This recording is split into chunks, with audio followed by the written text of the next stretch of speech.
Hi, I'm Bill Kiefer with our new YouTube channel, Oregon Bicycle Videos, and welcome. We're going to cover a lot about bicycles, the Greenway here in the Rogue Valley, and just have some fun with bicycles. Remember, just get on your bicycle and ride. The facile was introduced primarily to enable the rider to sit further back along the backbone, and instead of the pedals being attached direct to the cranks, the ends of the cranks were connected to levers pivoted on extensions of the fork sides, and having a bearing for attachment of the connecting rod about 1/3 of the distance along the lever from the pedal end.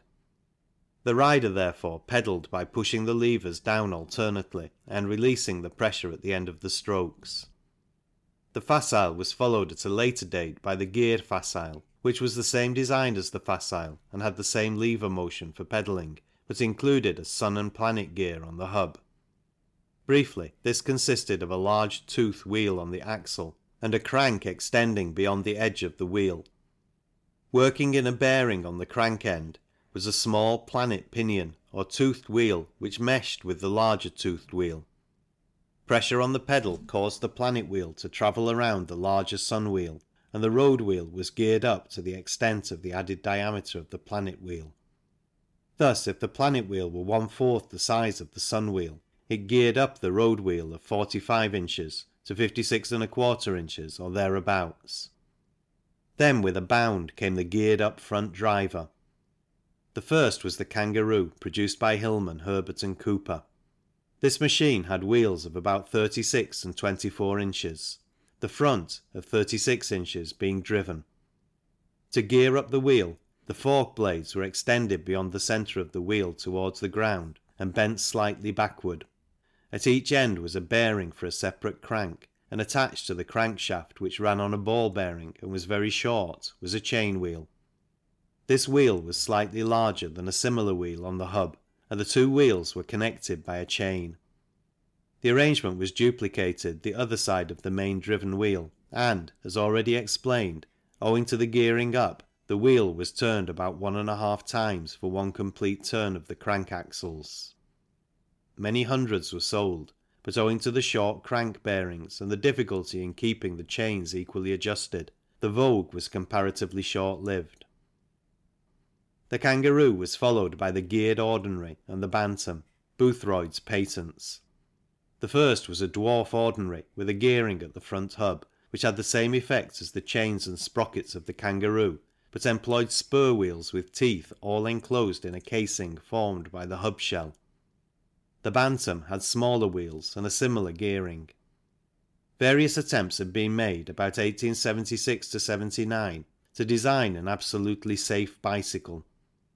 H. J. Lawson produced a machine in 1876 which was practically equivalent to enlarging the rear wheel of a high bicycle, leaving the front wheel the same size and driving the rear wheel by a lever motion. The lever motion, as distinct from the rotary crank, was the first form of driving medium used on wood four-wheelers prior to the velocipede or bone shaker. Briefly, when brought out on Lawson's rear-driven bicycle, it comprised a crank on each side of the hub and key to the axle, a continuation of the frame carrying a bearing for the foot lever.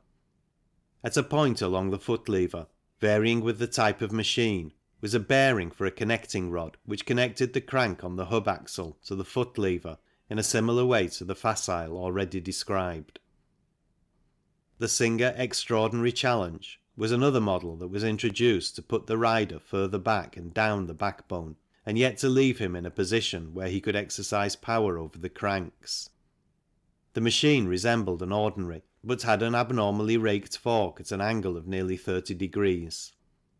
The cranks were driven by levers pivoted to bearings on the fork sides, about halfway between the wheel centre and the periphery.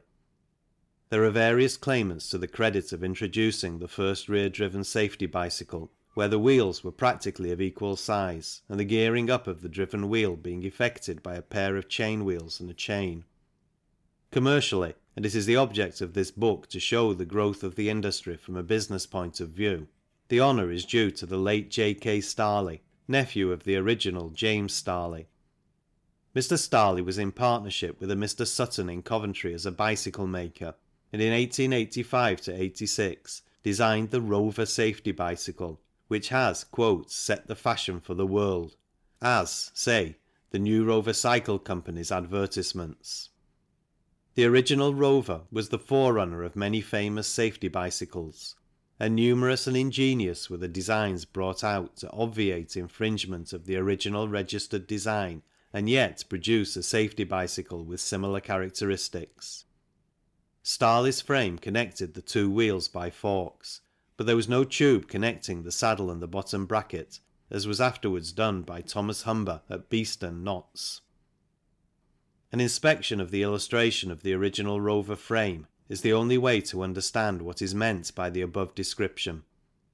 The Rover safety bicycle sounded the death knell of the ordinary, and gave an immense impetus to the industry.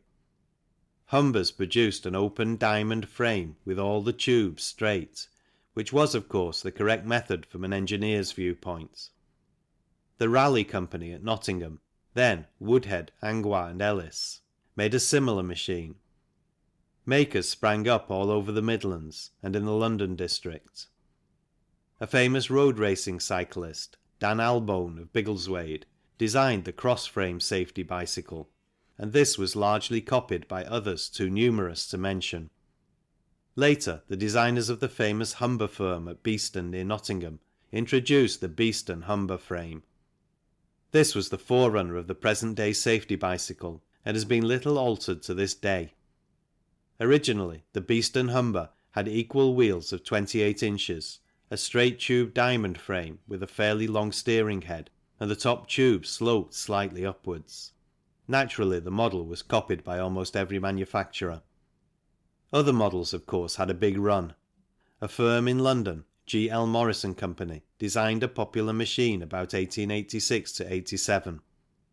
This was named the Referee, and may be said to be a pioneer pattern much favoured by London club riders. The makers of the Premier at Coventry brought out the Catford Premier about the same time.